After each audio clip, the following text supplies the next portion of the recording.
savez qu'à Lyon, il y a tellement de bonnes adresses que quand on part en excursion culinaire, il faut peut-être avoir son petit livret sous le bras.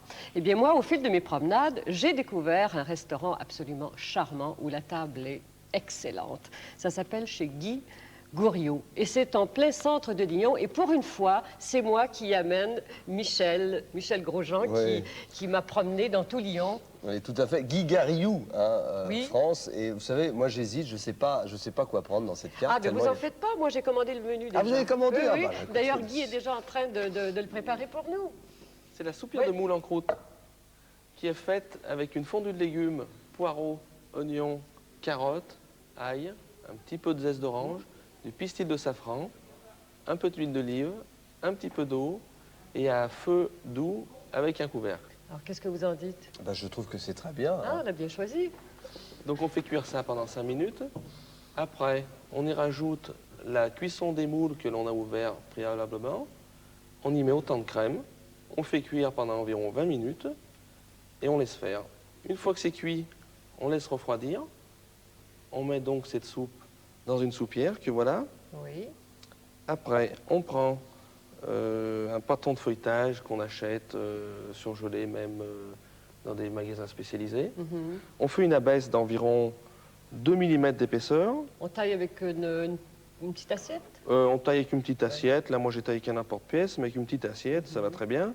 Il suffit de tailler donc ce morceau de pâte légèrement plus grand que le diamètre donc, de la soupière, parce qu'on va coller donc le surplus de cette pâte sur le bord de la soupière avec le jaune d'œuf.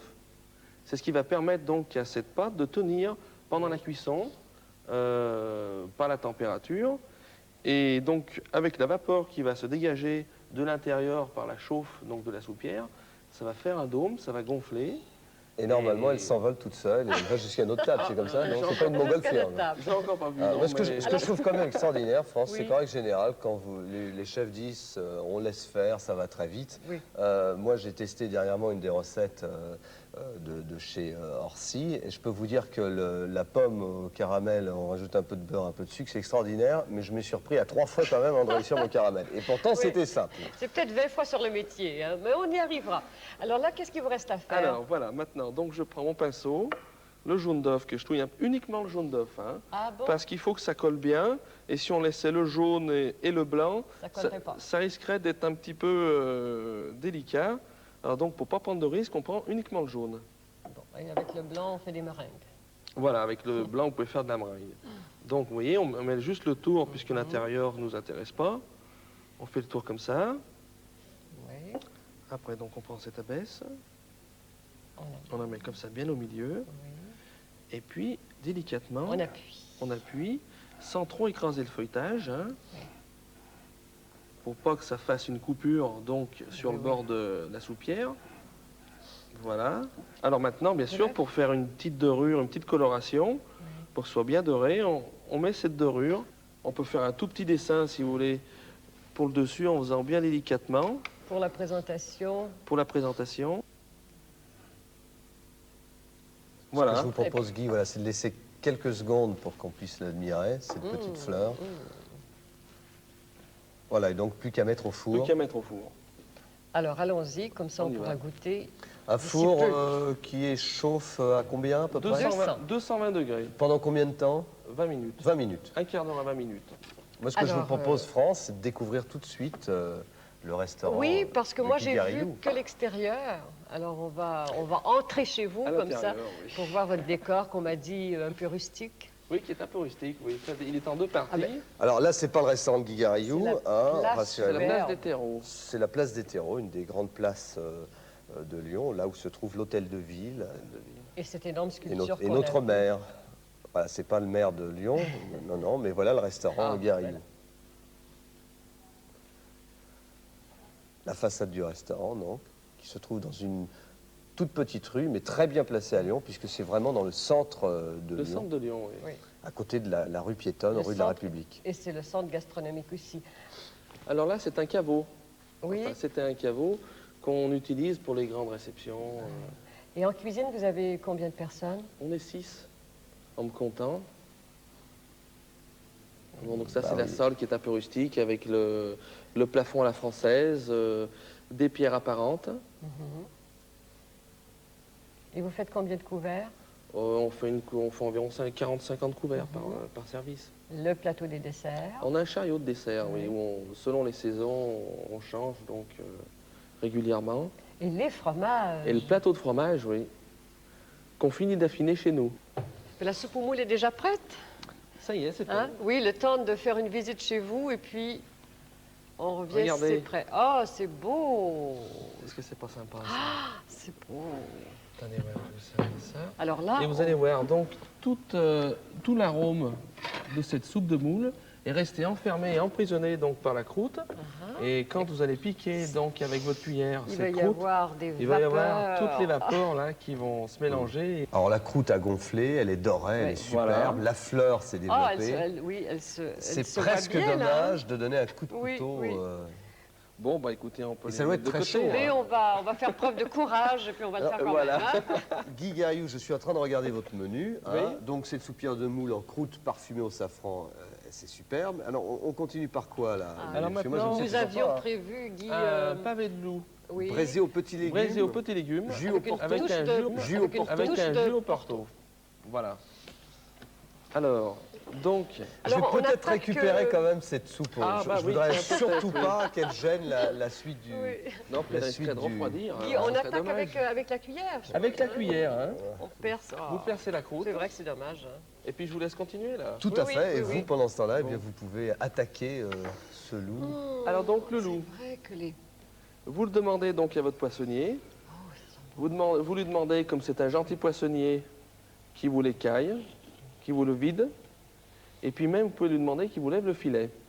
C'est-à-dire qu'il pratique une petite incision sur toute l'épaisseur du loup, Oui. du début jusqu'à la fin, de la queue jusqu'à la tête. Il vous le lève, et le voilà. On va en couper un morceau. Couper un morceau à peu près de cette taille-là. Ça fait environ 150 grammes par personne. Il faut compter donc un loup d'1 kilo à peu près pour 4 personnes. hein.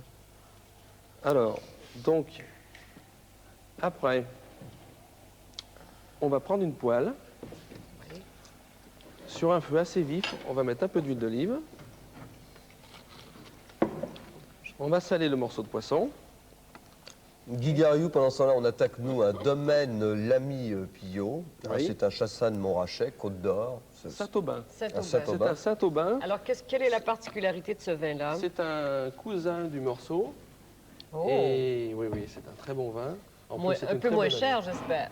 Voilà, justement, c'est un peu pour ça que je voulais amener, c'est qu'il reste il reste assez abordable. Donc pendant ce temps, on a fait revenir des petits légumes coupés en petits dés. Ça, c'est ce qu'on appelle la mirepoix. C'est la mirepoix. Alors dedans, cette mirepoix se compose de carottes, oignons, poireaux, coupés à peu près d'égal volume, Avec un peu de avec un petit peu de beurre, beurre. un tout petit peu d'eau pour la cuisson, pour donner un petit peu Oui. de vapeur, et un petit peu de sel pour aider à fondre les légumes. On les maintient un tout petit peu craquants. Et là, donc, on en est au moment où il n'y a pratiquement plus d'eau. Là, j'ai mis la valeur de 4 cuillères à soupe environ. Là, on arrive au moment où il n'y a pratiquement plus d'eau. On va laisser s'évaporer le reste d'eau qu'on peut trouver. Et on va laisser colorer un petit peu ces légumes.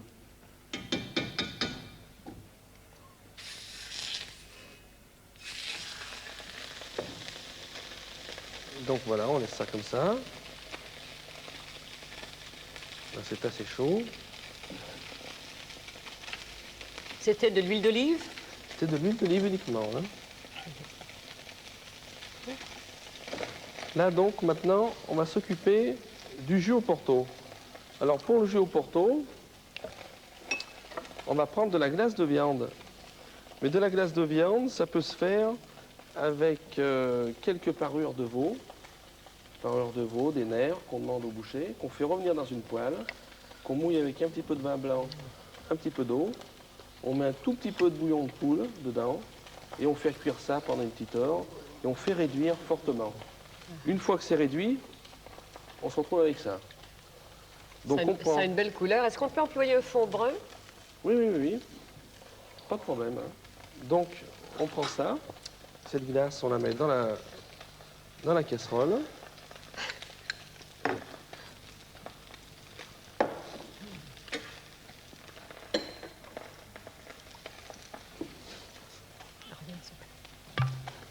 On y met le porto. Il faut en mettre quand même pas mal. Hein. Ah oui, là Faut je vois que la faut que c'est coquille du du porto. parfum. Hein. Oui. Et puis on va laisser réduire. Je dois dire que la soupe, Ah, c'est alors, une elle est merveille. superbe. Et D'ailleurs, on a le déjà vin fait des l'accompagne ravages. parfaitement bien. Oui, oui, tout à fait, ça va très fort. Là. On fait Je des veux dire ravages dans la soupe. Moi, c'est dans la soupe que je fais des Faut tout ravages ça, et Michel, c'est dans le vin. Ah non, je reste... Suivant. Non, non, pas du tout. Suivant nos habitudes. Je reste très calme cette fois-ci. Je vois que la sauce, ça va très très vite. Hein, Oui, ça va assez bouillonne. vite là. Hein. C'est des gros bouillons. Ah oui. Ça va assez vite. Faut pas avoir peur des gros bouillons. Hein. Il faut... Non, ça dépend ce que c'est. Hein. Là, Ouais, c'est mais pas là- un problème du tout. Hein. Alors là, elle est pratiquement finie, cette sauce. Hein. Maintenant, ce qu'on va faire, pour l'affiner un petit peu, on va rajouter une bonne noisette de beurre dedans. Et en même temps, ça va lui donner une consistance et une petite liaison. Donc on enlève du feu. Ça va affiner la sauce. C'est 2 bonnes noisettes de Deux beurre. bonnes noisettes de beurre. Et du bon beurre, hein, bien sûr. Du beurre salé ou du beurre doux? Non, du beurre doux. Hein. Toujours. Hein. Toujours, toujours, parce que on se ferait piéger par l'assaisonnement. Donc, toujours du beurre doux. Du poivre du moulin, hein. Oui. Parce que c'est celui qui garde tout son parfum. Blanc ou noir? Gris. Noir, c'est un petit peu trop prononcé. Il vaut mieux le garder pour des gibiers ou des viandes rouges comme le bœuf, trucs comme ça. Donc là, la sauce est prête, vous voyez. Les petits légumes. Les légumes sont prêts aussi. Et vous allez voir le loup.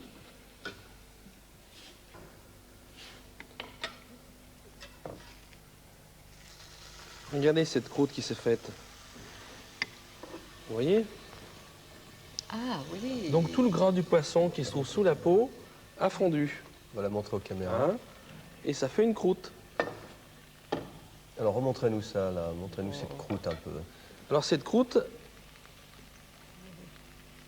c'est comme le principe, le loup, le rouget, c'est des mêmes poissons qui ont du gras sous la peau. Et le fait de les cuire comme ça, donc cette graisse fond et donne un parfum particulier, un peu prononcé du poisson. Donc maintenant, le loup est cuit, les légumes sont prêts et le jus aussi. Alors, Alors, au moment de servir, est-ce qu'on va l'enlever, cette croûte-là, ou on va la laisser? oh non, on la laisse, On au la contraire, oui, oui. C'est la moitié du parfum du Ah oui. poisson. Et C'est la moitié du l'intérêt- plaisir du gastronome. C'est l'intérêt de cette cuisson. Il faut bien la garder. Alors, là, Alors décoration. Alors maintenant, bien sûr, on va répartir tous ces petits légumes sur le fond de l'assiette.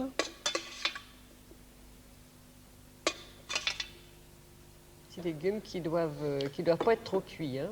Oui, il faut qu'il reste un petit peu craquant pour pas faire de la purée non plus. Hein. Ça fait un nid, un coussin de légumes. Comme la carotte est un tout petit peu sucrée ainsi que l'oignon, il y a un tout petit peu de goût de sucré également.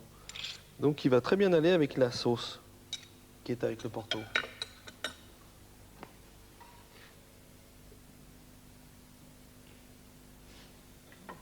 Donc on met le loup comme ça.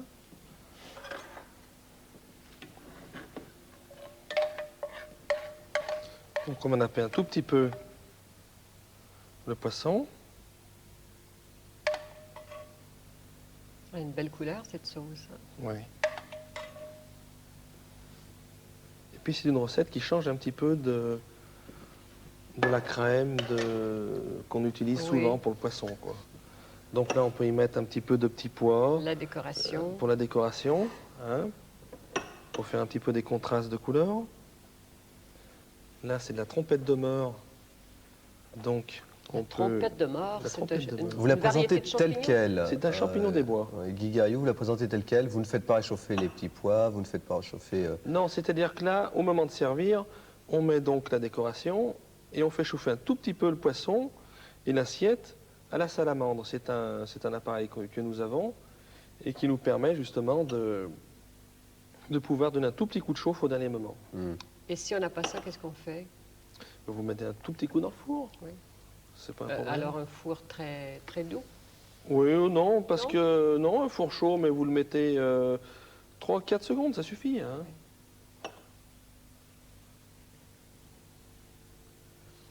Ça, là, ce que vous mettez, c'est du poireau C'est émincé? du vert de poireau en julienne. Alors, on va présenter Voilà. cette assiette. Qui est très belle. C'est très beau. Guy Gariou, on a cette assiette qui est devant nous, qui est Oui. superbe. Et moi, ce que je vous propose, c'est de continuer à découvrir un peu la région lyonnaise, avec Oui. ses festivités, France Nadeau. Et vous verrez que, ma foi, on s'amuse aussi beaucoup à Lyon. Quel genre de festivité, là, vous m'invitez à quel Vous type de allez voir, ce festivité? sont des joutes lyonnaises, mais Des vous connaissez Oui. sûrement ça au Québec et un peu partout dans le monde.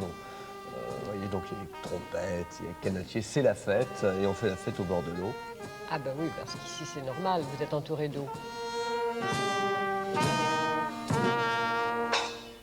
Le plastron, c'est un genre de bouclier. Quoi. Dans le plastron, il y a un carré de 12 sur 12. Ça s'appelle le 9 et il faut mettre la lance à l'intérieur. Il ne faut pas le rater, autrement ça fait une faute. Champion des légers.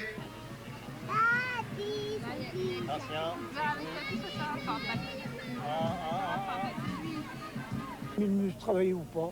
Il y a des fois qui ne doutent de rien. L'autre bien ancré, il le fout en l'air.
On fait des fromages. France Nadeau, vous êtes amateur de fromage, j'espère. Oui, et puis j'ai surtout hâte de découvrir les fromages de la région. Alors, ce sont des fromages de la région affinés par Guy Gariou. Oui. Vous allez nous les présenter, Oui. Guy?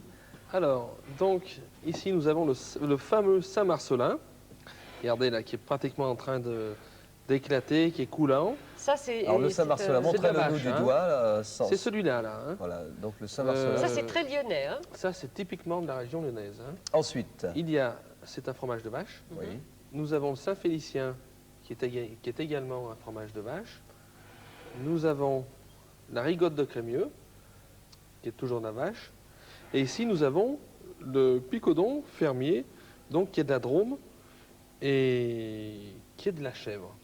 Voilà, il faut le préciser, je crois que c'est important à dire, une fois de plus, mais les Lyonnais sont très amateurs Ah, de le fromage, Saint-Marcelin, oui. de fromage Oui. de chèvre. Oui, oui.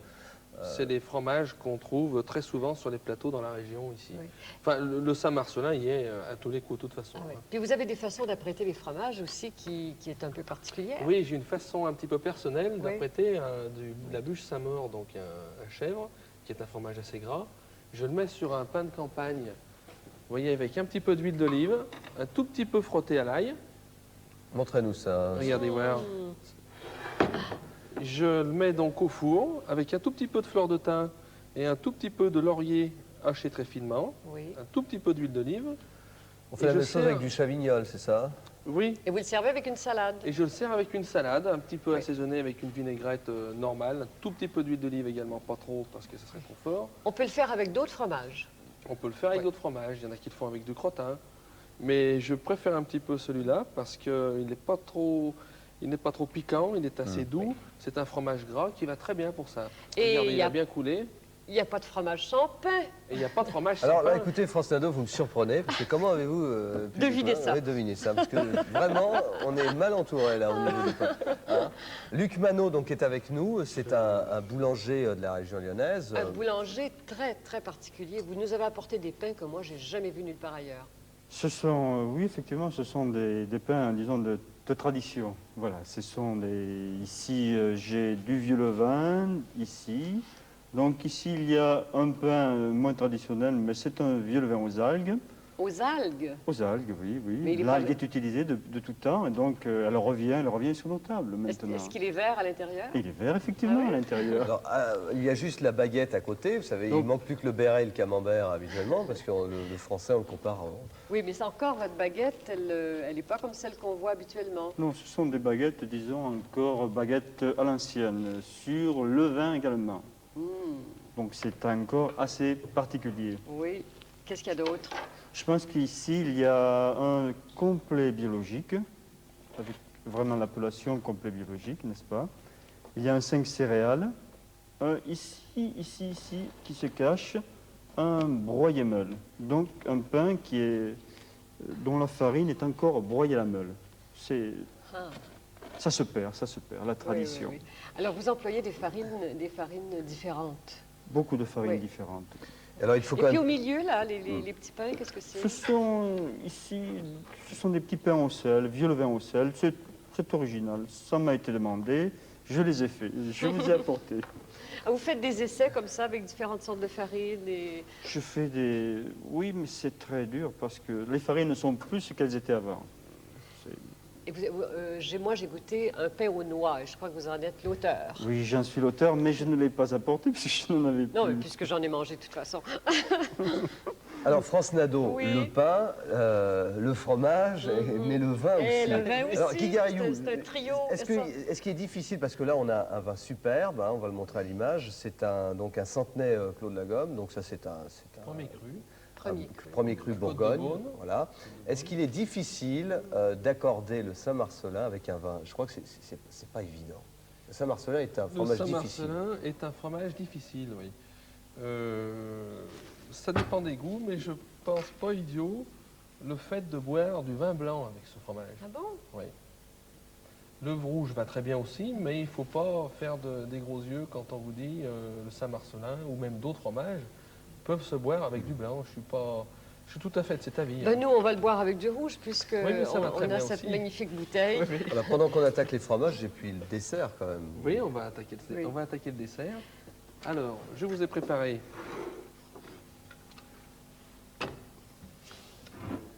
une assiette de poires gratinées. Alors, elle se compose d'un petit fond de brioche, un petit peu de coulis de framboise ou de purée de framboise. Vous prenez 2-3 framboises, vous les mettez un petit peu de sucre, vous les passez à la moulinette, vous mettez ça dessus votre brioche. Un petit peu d'alcool de poire pour bien mettre le parfum de poire en évidence. Une poire pochée coupée en petites lamelles que vous mettez comme ça en rosace. Un petit peu d'amande concassée. Après, je vais mettre un petit peu de crème anglaise, mais très peu, hein. Un petit peu de crème anglaise comme ça dessus. Voilà. Un petit peu de crème fouettée, de crème chantilly, quoi, sucrée. Aïe, aïe, aïe. Je mets un petit peu Crème. de crème comme ça. Inégalement, ça n'a pas d'importance parce que je vais passer cette assiette au four. La crème fouettée, je vais mettre un petit peu de sucre glace dessus.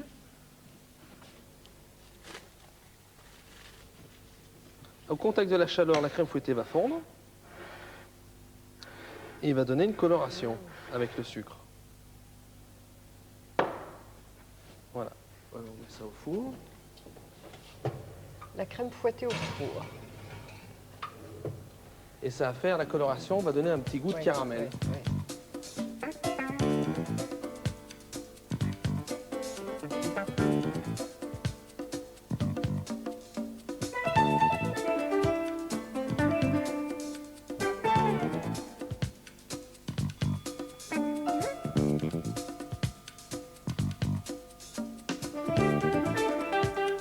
va devoir vous dire au revoir, mais vous voyez qu'à Lyon, on mange mieux que bien. Au revoir, à la prochaine.